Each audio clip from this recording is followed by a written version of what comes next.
প্রায় সময় তো আপনারা আমাদের ভারতের অনেক ঘটনাই দেখতে পান। যেমন আমাদের ভারতের যে রাজ্যগুলো রয়েছে এর মধ্যে অনেক রাজ্যের নিয়ন্ত্রণ বিদ্রোহী গোষ্ঠী নিয়ে নিতে চায় বা নিয়েও নিয়েছে, এবং এমনও কিছু জায়গা আছে যেখানে ইন্ডিয়ান আর্মি সেরকমভাবে কোনো ব্যবস্থা নিতে পারে না। তো এই বিষয়গুলো তো আপনারা কম বেশ সবাই জানেন। বর্তমানে একই সমস্যা কিন্তু মিয়ানমারে হচ্ছে। হ্যাঁ, জান্তা বাহিনীর সঙ্গে কিন্তু আরাকান আর্মির বেশ ক্রাইসিস চলছে। কিন্তু মাঝে মাঝে বাংলাদেশের ক্ষেত্রে শোনা যায় কুকি চীনের একটু উপদ্রব, পরবর্তীতে সবকিছু একটা নিউজ পোর্টালে সেরকম কোনো নিউজ আর দেখা যায় না। কিন্তু রিসেন্টলি আজকে আমি চ্যানেল 24 ইউটিউব চ্যানেল নিবেদিত মানে একটা নিউজের টাইটেল এবং একটা নিউজের থাম্বনেল দেখার পরে পুরোপুরি অবাক। তাই ভিউয়ার্স, আজকে আমি সেই নিউজটার উপর রিয়েকশন দিতে যাচ্ছি। আর আজকে যে নিউজটার উপর রিয়েকশন দিতে যাচ্ছি, নিউজটার শিরোনামটা আমি আপনাদেরকে পড়ে শোনাতে চাই। নিউজটার শিরোনামটা হচ্ছে, এ যেন বাংলাদেশের ভেতরই আরেক দেশ। দেশের ভেতর আরেক দেশ, এটা কোনো কথা? মানে বাংলাদেশের ভেতরে আরেক দেশ, ও মাই গড, সেটা কোন দেশ? সে দেশের নাম কি? হ্যাভি ওয়ার্সন, আমি খুবই কৌতূহল হয়ে গেলাম সেটা দেখার পরে। সত্যি বলতে আমি পুরোপুরি অবাক। তো ভিউয়ার্স, আমি রুবাইত আছি আপনাদের সঙ্গে, আর আপনারা দেখছেন পোলাইট ফ্লেক্স ইউটিউব চ্যানেল। তাহলে চলুন আপনাদের সঙ্গে একসঙ্গে মিলে সম্পূর্ণ নিউজটাকে দেখে আসি এবং বিস্তারিত বিষয়টাকে জেনে আসি। Let's get started. জঙ্গল সলিমপুর এটি বিদেশি কোনো জায়গা নয়, নয় অন্য কোনো রাষ্ট্রের ছিটমহল। বন্দরনগরী চট্টগ্রামের মূল শহর থেকে সেখানে যেতে সময় লাগে সর্বোচ্চ 15 থেকে 20 মিনিট।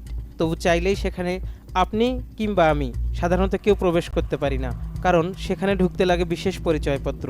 এ যেন দেশের ভিতরেই আরেক দেশ। চট্টগ্রামের সীতাকুণ্ড উপজেলার একটি ইউনিয়ন জঙ্গল সলিমপুর। নগরের বায়েজিদ বোস্তামি এলাকা থেকে প্রায় 2 কিলোমিটার পশ্চিমে 3100 একর জায়গা জুড়ে এর অবস্থান। সম্প্রতি এই দুর্গম এলাকায় অস্ত্র উদ্ধার অভিযান গিয়ে এক র্যাব কর্মকর্তার মর্মান্তিক মৃত্যুর পর জঙ্গল সলিমপুর নতুন করে দেশ জুড়ে আলোচনায় আসে। এই ঘটনায় প্রমাণ করে এলাকাটা কত ভয়ঙ্কর ও দুর্ভেদ্য। মূল শহরের এতটা কাছে হওয়া সত্ত্বেও জায়গাটি কিভাবে সন্ত্রাসীদের এমন নিরাপদ অভয়ারণ্য হয়ে উঠল, আর কেনই বা এখানে অভিযান পরিচালনা করা এত কঠিন? পাহাড় কেটে গড়ে তোলা এই জনপদে প্রায় 20 থেকে 25 হাজার বাড়ি রয়েছে। সেখানে অন্তত 1 থেকে 1.5 লাখ মানুষের বসবাস, যাদের বেশিরভাগই দেশের বিভিন্ন প্রান্ত থেকে এসে এখানে জড়ো হয়েছেন। ছিন্নমূল এসব মানুষ বাইরের চেয়ে অনেক কম খরচে এখানে থাকতে পারেন।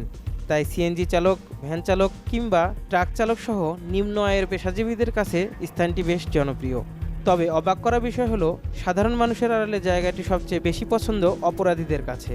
পুলিশ, জেলা প্রশাসন, র্যাব এবং স্থানীয় সাংবাদিক ও বাসিন্দাদের সাথে কথা বলে এমন ভয়ঙ্কর তথ্যই উঠে এসেছে। ভালো হয়েছে আজকে রবিবার, যে অপরাধ করছে। জঙ্গল সলিমপুরের ভৌগোলিক অবস্থানই এর সবচেয়ে বড় সুরক্ষা ঢাল। দুই পাশে উঁচু পাহাড় আর মাঝখান দিয়ে চলে গেছে একটি সরু রাস্তা। এখানকার বাসিন্দাদের এলাকার প্রবেশের জন্য রয়েছে আলাদা পরিচয়পত্র।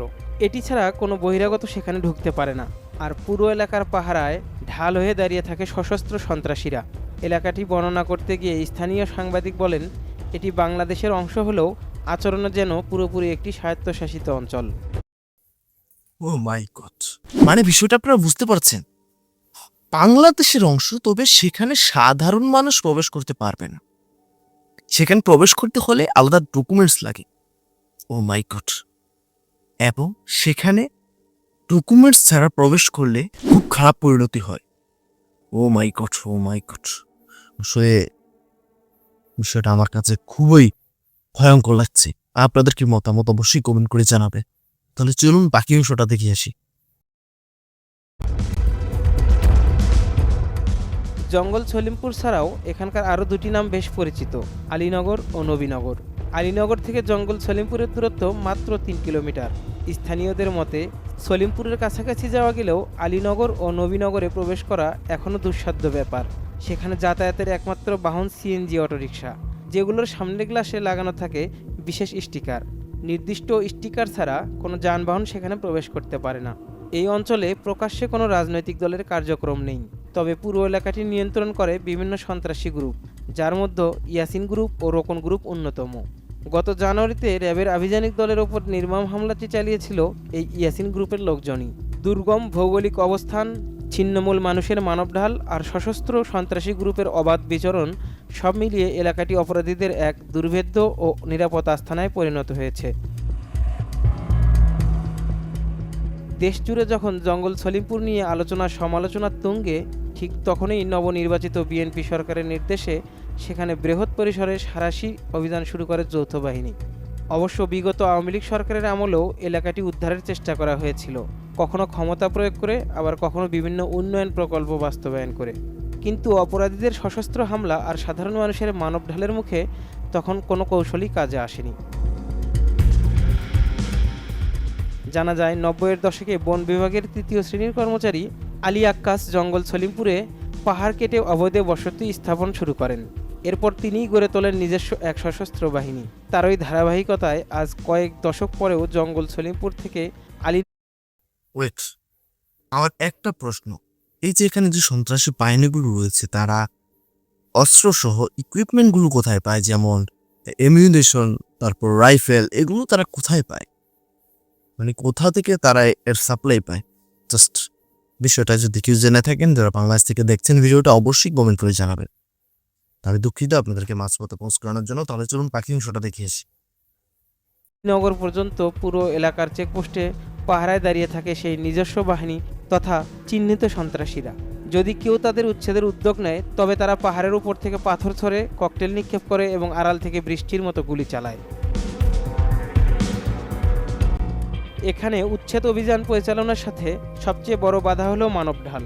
প্রশাসন উচ্ছেদ অভিযানে গেলে সাধারণ মানুষই এসে সন্ত্রাসীদের পাশে দাঁড়ায়, কারণ তারা মনে করে অভিযান সফল হলে তাদের মাথা গোজার এই শেষ ঠিকানাও আর থাকবে না।